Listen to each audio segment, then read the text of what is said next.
안녕하세요. 혁신 가이드 안병민입니다. 우리 일상에서 건져올린 혁신 이야기들을 쉽고 재밌게 여러분들께 전해드리고 있는데요. 오늘은 소통에 대해서 얘기 나눠보도록 하겠습니다. 소통은 김 할아버지처럼이라고 제가 제목을 붙였는데요. 김 할아버지가 과연 누구냐? 또 김 할아버지가 과연 소통을 어떻게 했길래 김 할아버지처럼 하라 그러냐? 그 말씀을 먼저 드려야 될 것 같습니다.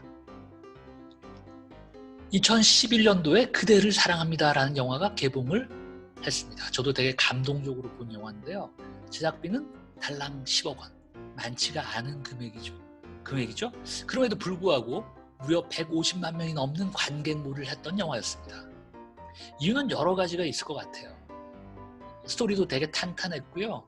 소재도 노인들의 사랑이라는 참신한 그런 부분, 그리고 그런 것들을 엄청난 연기로 구현해냈던 이 국민 배우급의 연기자분들, 이순재 선생님, 윤소정 선생님, 김수미 선생님, 송재호 선생님, 각자 연기 경력이 40년이 넘는 분들입니다.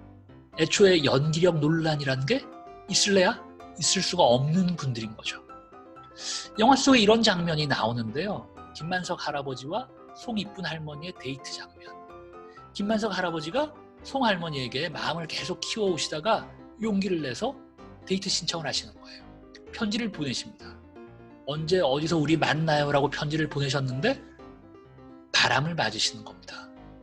그런데 알고 보니까요, 송 이쁜 할머니가 한글을 모르시는 거예요. 글씨를 못 읽으시는 거죠. 김만석 할아버지가 두 번째 편지를 보냅니다. 두 번째 편지는 어떻게 보내셨냐? 이렇게 그림을 그려가지고요. 해가 떠 있죠? 시계는 11시 반을 가리키고 있고요. 동네 입구에서 두 사람이 만나는 장면. 메시지는 뭔가요? 낮 11시 반에 우리 동네 입구에서 만나요 라는 거죠. 이 편지를 받아든 송이쁜 할머니의 마음이 어땠을까? 엄청나게 감동을 받으신 겁니다. 눈물을 막 흘리세요. 그리고 이어지는 장면은 두 분의 달콤한 데이트.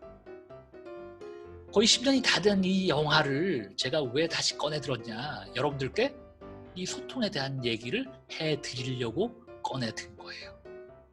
수많은 조직에서 요즘 소통 이야기를 하고 있습니다.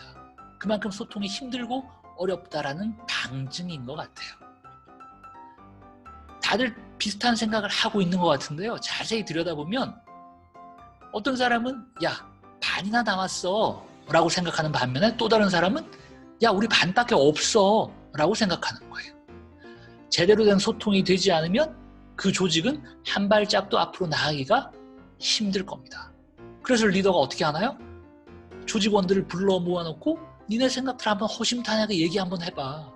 이런 자리들을 만드는 겁니다. 근데 얘기가 쉽게 나오지를 않습니다. 왜 그럴까요?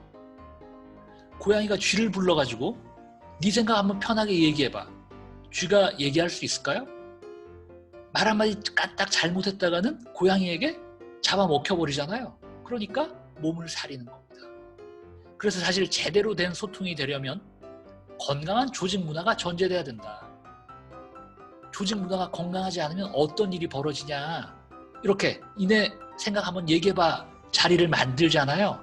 근데 아무도 얘기하지 않습니다. 결국 리더 혼자 얘기하는 거예요.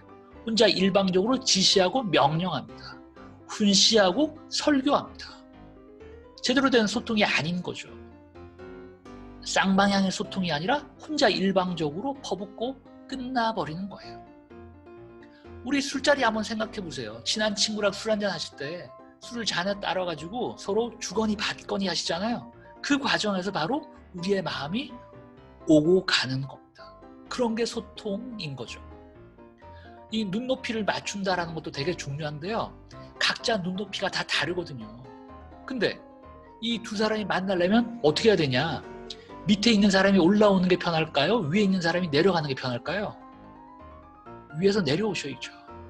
그래서 리더가 먼저 팔로들의 눈높이에 맞춰서 내려오셔야 된다.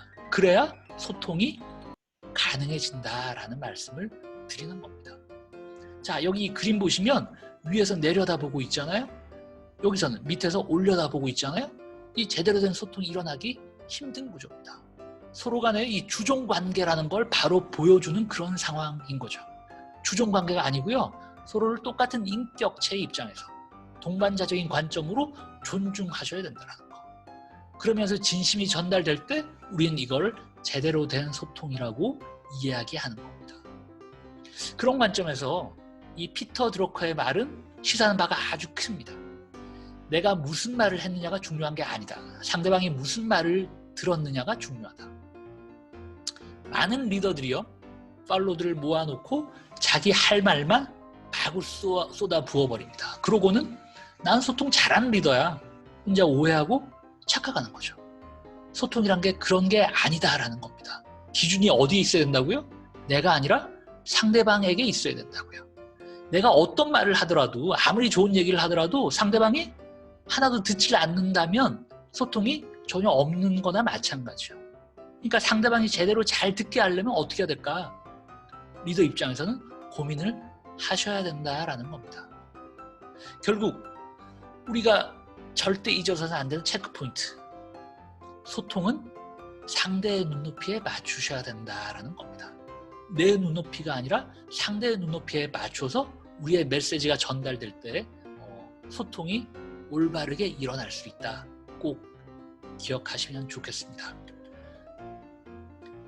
모두의 제가 소통하시려면 김만석 할아버지처럼 하셔야 된다라고 말씀을 드렸는데요. 송 이쁜 할머니가 글을 못 읽으시잖아요. 그런 상대방을 위해서 그림으로 내 메시지를 전달했던 김만석 할아버지. 눈높이를 맞춘다라는 건 그런 겁니다.